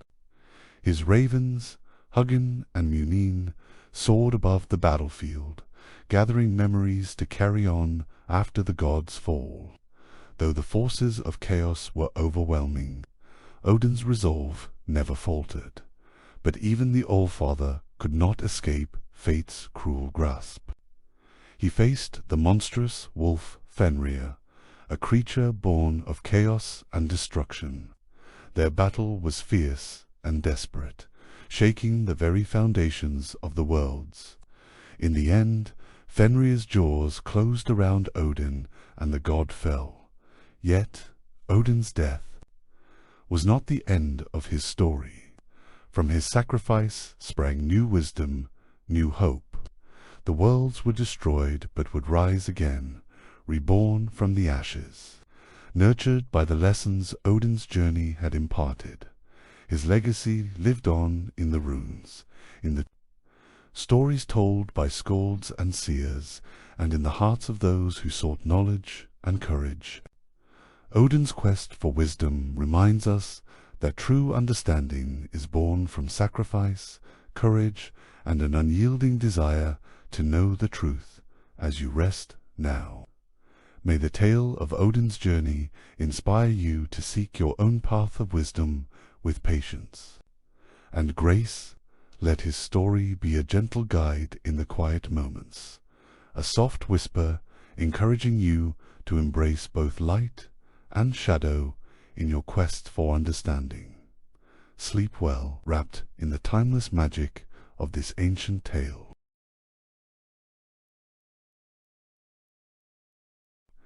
Tale 4. The creation of the world and the first gods in the beginning. Before time had taken shape and before the worlds were formed, there was only a vast emptiness known as Ginnungagap. This great void stretched endlessly, a yawning chasm between realms, neither light nor dark, neither life nor death. It was a place of stillness and silence, pregnant with possibility. To the north of this emptiness lay Niflheim, the world of cold and mist, where rivers of ice flowed and frozen winds howled through eternal frost. To the south stretched a realm of fire and heat, where flames danced wildly and sparks flew like stars born in a furnace. These two opposite forces, ice and fire, stood as eternal opposites, waiting in balance yet destined to collide. From the clash of these primal elements, life began to stir. As the icy rivers of Niflheim met the roaring heat of Muspelheim, the melting ice released drops of water that dripped into Ginnungagap. From these droplets, the first living being emerged, a giant named Ymir. He was immense and formless, a creature born from the union of fire and ice, a primordial giant who would become the ancestor of all giants to come. Ymir slept, and from his sweat sprang new giants, beings of immense strength and chaos, who roamed the void. Alongside Ymir, the cow Audhumla appeared, a creature who nourished the giant with her milk. Audhumla herself fed from the salty ice, licking the frozen blocks, until from them emerged the first god Buri. This god was strong and wise, the progenitor of the gods who would soon shape the cosmos. Buri had a son named Bor, who in turn married Besla, a giantess. Together they bore 3 sons, Odin, Vili, and Vi. These 3 brothers would become the architects of the world. Odin, the eldest, was fierce and wise. Vili was full of will and courage, and Va was gifted with sacred powers. Together, the brothers looked upon Ymir, the giant whose chaotic existence threatened to consume all. They decided that from Ymir's body they would craft the world. With great strength and divine will, they slew the giant, and from his flesh, blood, bones, and breath they fashioned the very fabric of the cosmos. Ymir's flesh became the earth, vast and sturdy, providing a foundation for all life to take root. His blood flowed as the seas and rivers, encircling the lands with life-giving waters. The bones became mighty mountains that rose towards the sky, while his teeth and shattered bones formed the rocky cliffs and stones scattered across the world. The giant's hair was turned into trees and plants, reaching toward the heavens and covering the earth in green. His skull was raised high as the dome of the sky, a great vault that protected the realms beneath it. To hold this sky aloft, the gods placed for dwarves at the corners of the world north, south, east, and west, each named after the direction they guarded Dot to bring light and order to the new world. Odin and his brothers created the sun and moon from sparks stolen from Muspelheim's fiery realm. The sun was set to ride across the sky in a golden chariot, chased by the wolf's skull, while the moon was pursued by his brother Horti. Their eternal chase ensured the cycle of day and night, marking time and guiding the rhythms of life. The brothers also created Midgard, the realm of men encircled by a great sea, to protect it from the giants who dwelled beyond. They fashioned walls and defenses, carving out a place where humans could live, grow, and thrive. The gods then breathed life into the first humans, Ask and Embla, gifting them with breath, senses, and souls, setting the stage for the story of mankind. As the world took shape, the gods set about building Asgard, their home among the stars. It was a realm of light and splendor, protected by walls and watchful sentinels. Here Odin and his kin ruled, wise and just, watching over the realms and maintaining the delicate balance of existence. Thus, from the clash of fire and ice, from the sacrifice of a giant, and from the wisdom of the first gods, the world was born, a place of wonder and mystery, where the fates of gods and men would intertwine in stories of heroism, tragedy, and glory. With the foundation of the world laid and the realms established, the gods began their work of shaping the many facets of existence. Odin, Vili, and Vili, the brothers who had fashioned the cosmos, did not stop at creating land and sky. They sought to bring order, life, and meaning to the vastness that stretched before them, to guide the cycles of nature and the passage of time. The gods placed celestial bodies in the heavens. The sun, named Sol, was more than a mere ball of fire. She was a radiant goddess who travelled the sky in her golden chariot, bringing light and warmth to the earth. Behind her chased the relentless wolf Skoll, whose hunger for the sun symbolized the ever-present threat of darkness. Her brother, the moon god Mahoney, rode a silver chariot across the night sky, pursued by Haughty, another wolf.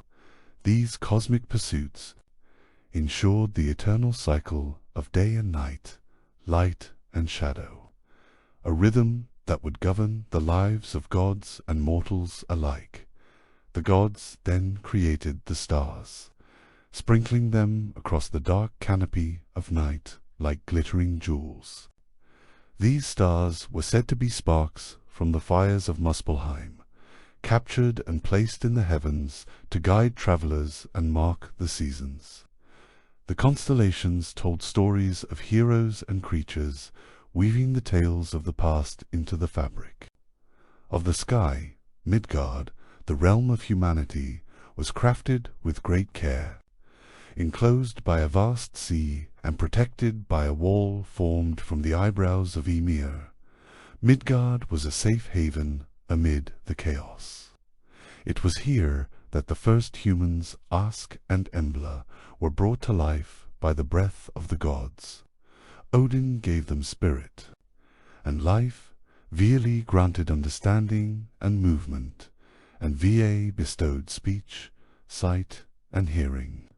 From these two, all humanity would descend. The gods looked upon their creation with satisfaction, but knew that life was not complete without the gift of culture and knowledge. They taught the first humans the arts of language, craftsmanship, and the laws of the land. They showed them how to build shelters, make fire, and cultivate the earth. The world began to flourish with the growth of communities, the rise of stories, and the weaving of destiny. Meanwhile, the gods set to work creating other realms and beings to inhabit them.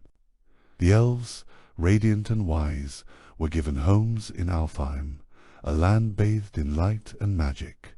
The dwarves' master craftsmen, born from the roots of Yggdrasil, took shelter in dark caverns, forging mighty weapons and treasures that would shape the fate of gods and men.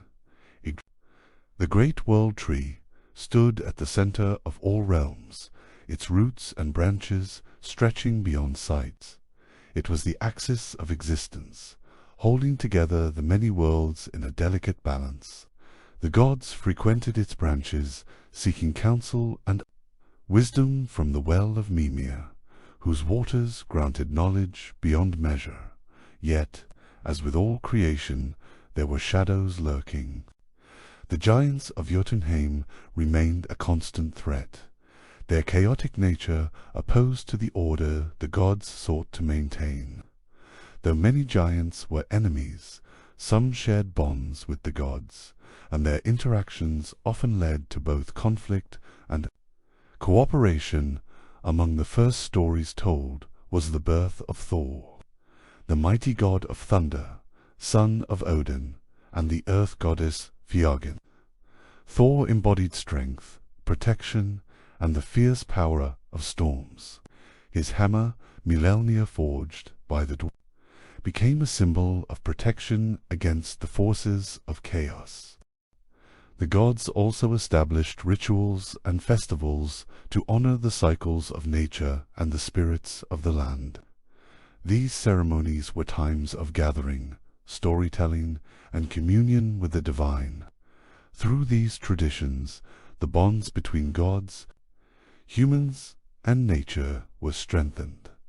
Despite the harmony the gods worked to create, the world was not without its mysteries and dangers.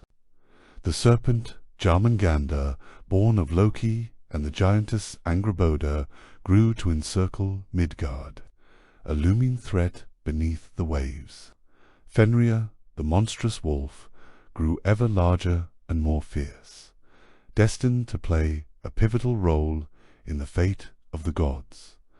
Odin and the gods knew that the balance they had created was fragile. The threads of fate woven by the Norns could unravel at any moment, and the shadow of Ragnarok, the prophesied end of the world, hung over all.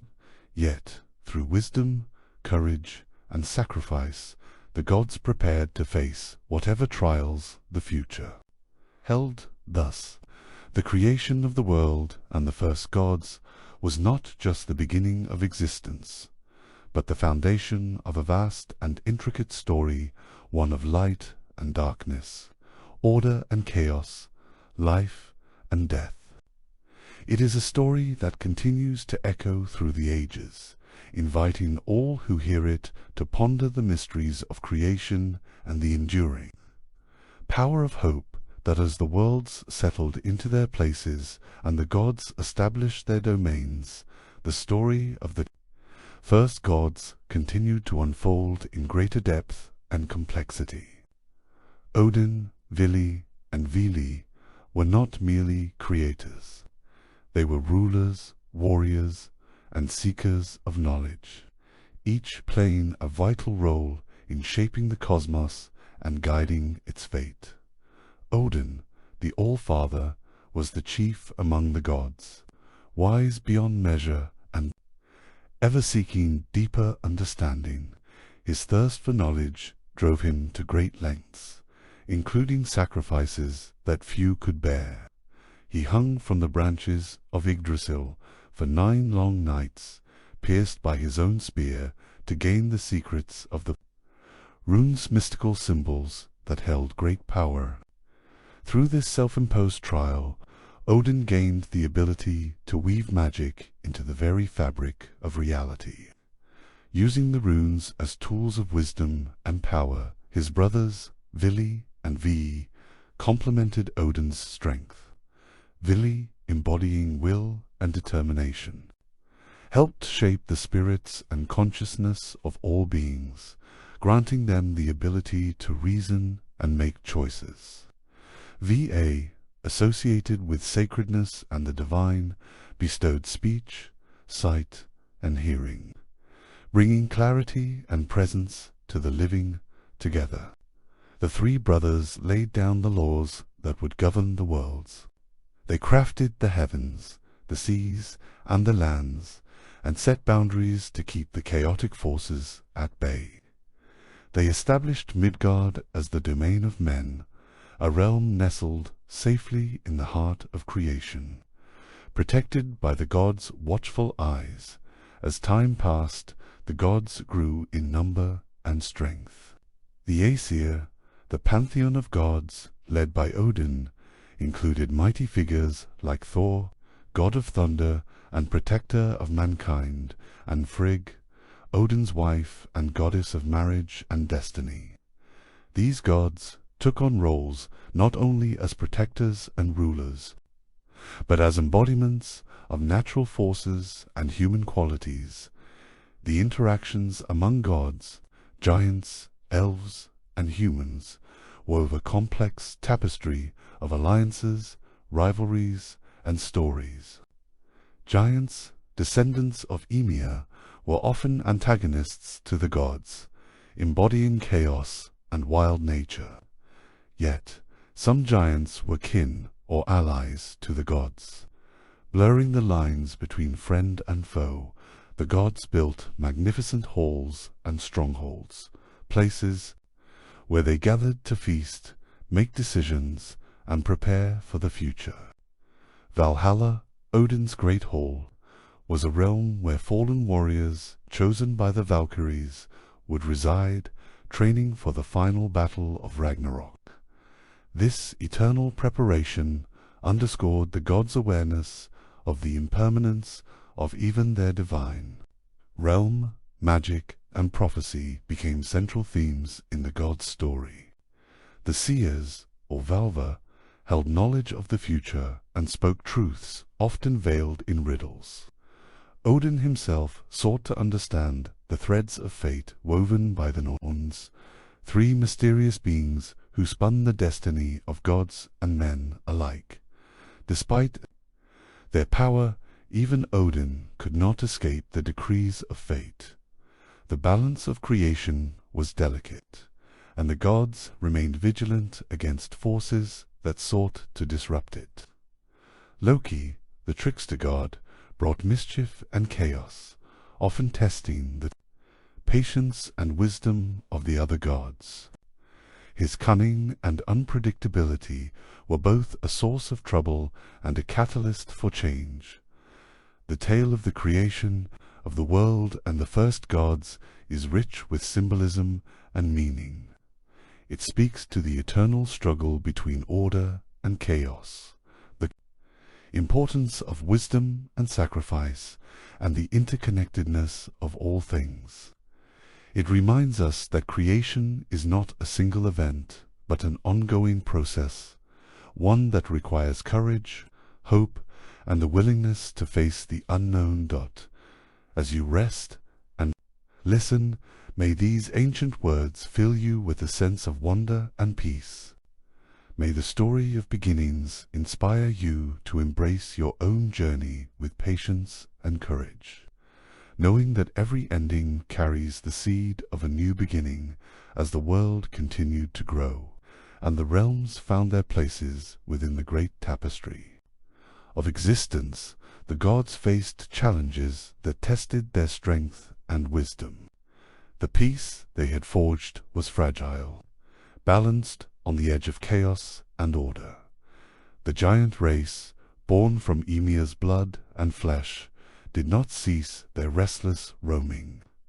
They were forces of nature themselves, wild, untamed, often hostile. Many giants coveted the realms of the gods and men, and conflicts erupted across the lands and skies. One such giant was Thrym, who once dared to steal Thor's hammer, Mjolnir. This hammer was no ordinary weapon. It was the source of Thor's strength and a symbol of protection for both gods and mortals. Without it, Thor's power waned and the worlds grew vulnerable. To retrieve his hammer, Thor, with cunning and the aid of Loki, disguised himself and journeyed deep into the giant's domain. This tale, full of wit and bravery, became one of the many stories told around fires, reminding all of the importance of courage and cleverness. The gods also established their roles as guardians of fate and destiny. Odin, with his all-seeing eyes, kept watch over the future, even as the shadow of Ragnarok loomed near. He sent his ravens, Hugin and Munin, to fly over the worlds, gathering knowledge and bringing it back to him. These birds symbolized thought and memory, vital tools in a universe where knowledge was the greatest power. The weaving of fate by the Norse Verdandi and Skuld was a reminder that even gods must submit to the patterns of destiny. Ord, the past, Verdandi, the present, and Skuld, the future, spun the threads that determined the lives of gods and men alike. Their work was silent but absolute, a constant undercurrent beneath the grand tales of heroism and tragedy. Yet, despite the inevitability of fate, the gods chose to act with purpose and hope. They created the runes, symbols of magic and wisdom, that could shape reality and influence destiny. Through runes, they communicated with the unseen forces of the cosmos, and sought to protect their creations from destruction. The story of creation, with its gods, giants, and worlds, is more than myth. It is a meditation on existence itself, the balance of opposing forces, the necessity of sacrifice, and the pursuit of knowledge. It teaches that from chaos comes order, and within destruction lies the seed of renewal. As you rest and let these ancient tales wash over you, may you find in them a quiet strength. May the story of the first gods and the creation of the world remind you that every journey begins with a single step, and every night holds the promise of dawn. Sleep well wrapped in the timeless embrace of these sacred stories.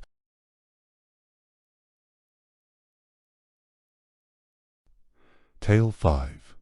Loki's Mischief and the Binding of Fenrir, the earliest days of the cosmos.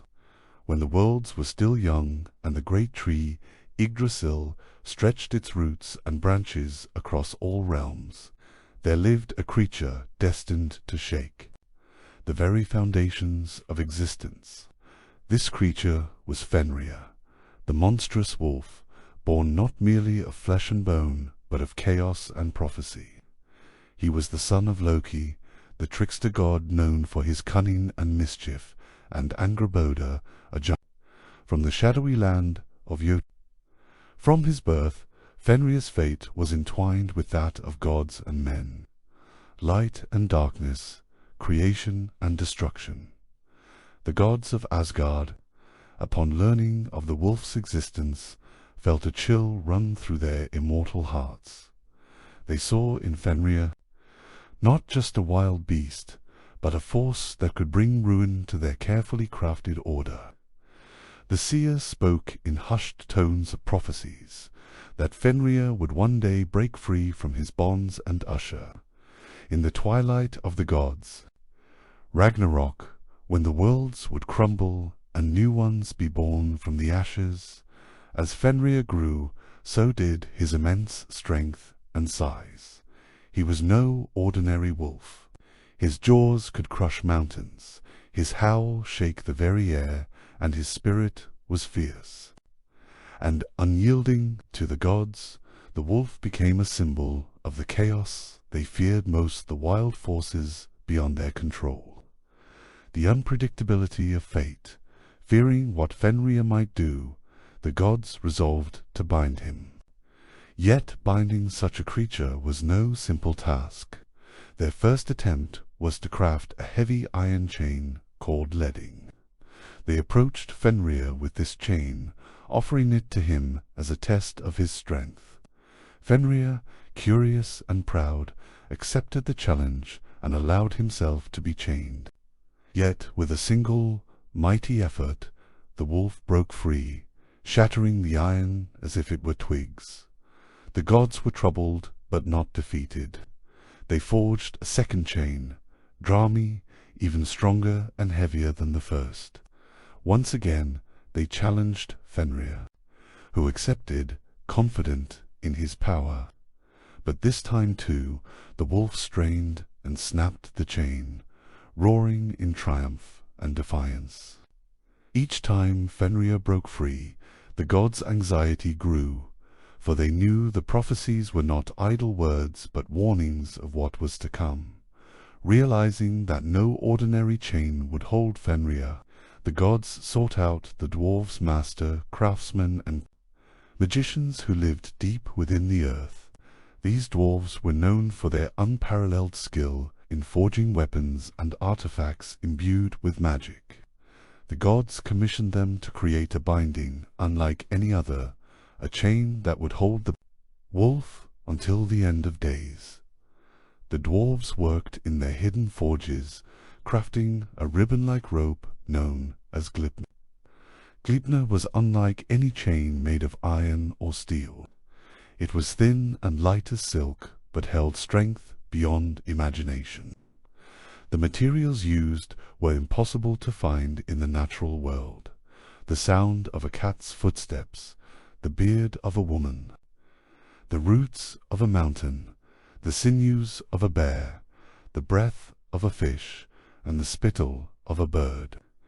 Each was a paradox, things that did not or could not exist, woven together by dwarven magic into a binding both fragile and unbreakable.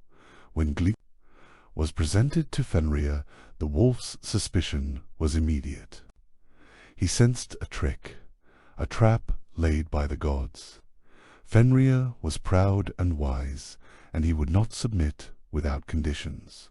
He agreed to be bound only if one of the gods would place their hand in his mouth, a pledge that the gods did not intend to deceive. This was a grave risk, for Fenrir's jaws were powerful enough to crush bones with ease. None of the gods dared to step forward except for Tyr, the god of war and justice, known for his courage and honor. Without hesitation, Tyr placed his hand into Fenrir's mouth as a sign of good faith. The gods then wrapped Gleipnir around Fenrir, tightening the enchanted ribbon. At first, Fenrir struggled with fierce energy, pulling and straining with all his might. But no matter how hard he fought, Gleipnir did not loosen. The more he struggled, the tighter the rope held, binding him fast. Realizing he had been tricked and captured, Fenrir bit down on Tyr's hand, severing it at the wrist. The gods quickly sealed the binding, leaving Fenrir chained in a remote cave beneath the earth, far from the sight of the worlds he once roamed free. Though bound, Fenrir's spirit was not broken. His growls echoed through the deep caverns, a warning that the day of his release would come, a day when the wolf would break free and fulfill the ancient prophecy by swallowing Odin whole, heralding the end of the gods and the destruction of the worlds. The binding of Fenrir is more than a tale of strength and captivity. It is a story of sacrifice, trust, and the inevitable fate that all beings must face. Tyr's brave act reminds us that even the most fearsome trials require courage and honor. The gods' actions show the tension between control and chaos, between hope and the acceptance of destiny. As you rest now, let the story of Fenrir's binding settle in your mind like a gentle whisper, a reminder that sometimes even the greatest forces must be held back for the sake of balance and peace. And yet, in every chain lies the possibility of release. In every shadow, the promise of light. May this ancient tale bring you calm and wonder as you drift toward sleep, wrapped in the timeless mysteries of Norse myth.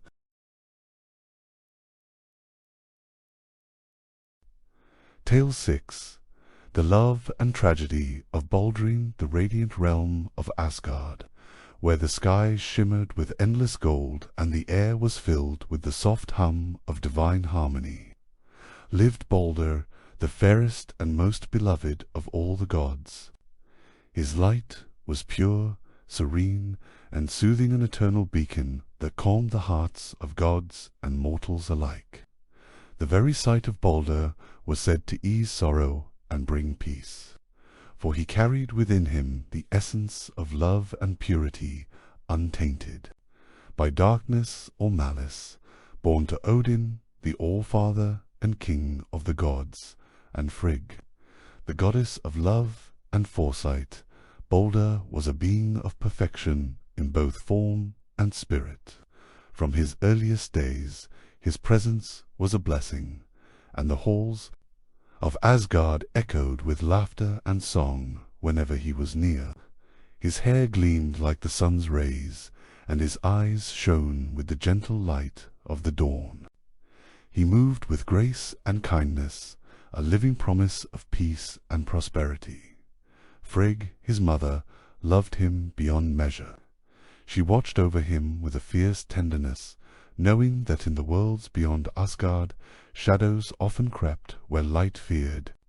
To tread, fearing for his safety, she embarked on a journey across the 9 realms, seeking oaths and promises from every creature, every stone, every blade of grass, and every breath of wind. She implored all things to swear never to harm her beloved son. One by one, the trees, the rivers, the mountains, the beasts, and even the fire and the cold ice, bound themselves with sacred oaths to protect Balder. The earth itself seemed to shield him, weaving an invisible cloak of safety around the shining god. Thus, Balder lived in a world where no harm could touch him, where every arrow would miss its mark, and every blade would shatter before striking. Within Asgard, this protection inspired celebration and joy. The gods would gather often to honor Balder's invincibility. They devised playful games where they hurled spears and knives at him, watching with delight as the weapons bounced harmlessly away. The laughter of gods filled the golden halls, and for a time it seemed the world had found perfect peace. Yet, even as the gods rejoiced, a shadow lay hidden just beyond the borders of their joy. Balder was troubled by visions that crept into his sleep like dark mist. In these dreams he saw himself pierced by a strange and delicate weapon made of mistletoe. Though it seemed a small and fragile plant, the dreams filled him with unease and foreboding. The brightness of his days dimmed slightly with each vision. When Balder spoke of these dreams to the gods, the hall grew silent. Odin, with his wise and far-seeing gaze, summoned his ravens Hugin and Munin to fly across the worlds, seeking knowledge and clarity. Yet even their keen minds could not pierce the veil of uncertainty that surrounded Balder's fate. The future remained clouded, a tapestry of shadow and light woven beyond the reach of even the wisest. Frigg, determined to guard her son from all harm, renewed her efforts. She called upon all living and non-living things to swear their protection. Once more, every leaf, every stone, every breeze swore an oath to leave Balder unharmed everywhere, but in one small place, the tender sprig of mistletoe. In her haste and love, Frigg had overlooked this unassuming plant, deeming it too young, too soft, and too insignificant to pose any threat. Meanwhile, Loki, the trickster and mischief-maker, watched the joyous gatherings with a heart heavy with envy and malice. Though the gods saw him as a companion, his mind churned with cunning plots and schemes. The invincibility of Balder, the light and joy he represented, only fueled Loki's bitterness. With sly hands and sharp wit, Loki crafted a weapon from the overlooked mistletoe. Disguised as an old crone, he approached Hodrabalder's blind brother, who longed to join the games, but was held back by his sightless eyes. Loki offered guidance, whispering deceitful counsel, and placed the deadly sprig in Hadra's hands. "Throw this at Balder," Loki urged gently, his voice a soft poison. Hodr. Trusting and unaware, obeyed, the mistletoe weapon flew swift and true, piercing Balder's flesh where no other weapon could. The light that shone so brightly in his eyes dimmed, and the great halls of Asgard were suddenly silent, broken only by the gasps and cries of the gods. Balder fell, the joyous light snuffed out in an instant. The gods rushed to his side, their grief like a tidal wave washing over them. Spells were cast, prayers were whispered, but nothing could revive him. Even Odin's great power faltered in the face of this cruel fate. Days passed in mourning, the once golden halls darkened with sorrow, yet hope was not lost. The gods sent Hermod, swift and fearless, to the realm of Hel, the underworld, to plead with Hel, the goddess of the dead, for Balder's release. Hel, moved by the gods' love and grief, offered a condition. Balder could return if every living and non-living thing wept for him. Messengers journeyed across the worlds, and soon tears flowed from the stones and trees, the rivers and beasts, the winds and the stars. Yet one being refused to weep. Loki, disguised as a giantess, hardened his heart and withheld tears. Because of this, Balder remained trapped in Helheim, caught between worlds, a shining light lost in eternal darkness. The death of Balder marked the beginning of the end, the twilight of the gods. Ragnarok, where the world would burn and be reborn anew. But even in tragedy, the tale of Balder carries a message of love, sacrifice, and hope, a reminder that light will return, even after the darkest night, as the gods lingered in their grief. The weight of Balder's absence settled heavily upon the realms. Asgard, once bright and alive with joyous celebration, was now cloaked in a somber silence. The laughter that had filled the golden halls was replaced by whispers of sorrow and remembrance. The light that Balder carried had been extinguished, and in its place a hollow ache remained. Odin, the All-Father, sat upon his high throne, his one eye reflecting the deep sadness that gripped him. His heart, though vast and wise, felt the sting of loss like a mortal's, yet, even in the depths of his mourning, he knew that the threads of fate were not icily unravelled. The Norns, the weavers of destiny, had spun Balder's story with a sorrowful thread, one that was bound to the coming twilight of the gods. Frigg, Balder's mother, wandered the halls aimlessly, her hands trembling as she touched the empty spaces. Where her son had once stood, her love was boundless, and the pain of losing him was a shadow that would never fully lift. She often whispered his name, a prayer carried on the wind, hoping somehow to reach him in the dark halls of Hel. In the depths of the underworld, Balder lay in quiet stillness, his spirit caught between worlds. Hel, the ruler of the dead, watched over him with a mixture of compassion and solemn duty. Unlike the fiery torment often imagined in mortal tales, Helheim was a realm of cold shadows and quiet echoes, a place where souls awaited their fate. Hermod, the bold messenger of the gods, had ridden through the realms on Sleipnir, Odin's eight-legged steed, to plead for Balder's release. His journey was long and perilous, crossing the chilling rivers and shadowed valleys of the underworld. When he finally reached Hel, he spoke with a voice full of sorrow and hope, beseeching the goddess to grant mercy. Hel's heart was moved by the god's plea, but she set a condition both simple and profound. Every creature, every force of nature, must weep for Balder. Only through universal sorrow could the bonds of death be broken. Back in Asgard, the gods sent messengers far and wide to the farthest corners of the 9 worlds. The earth mourned. The stones wept tears of crystal dew, and the trees shed leaves heavy with sorrow. Even the winds whispered laments that echoed across the heavens. Yet, amidst this sea of tears, one figure stood apart, unmoved and unyielding. Loki, ever the trickster, refused to weep. Cloaked in the guise of a giantess, he hardened his heart and feigned indifference. His refusal was a final act of cruelty, sealing Balder's fate in the shadows of Helheim.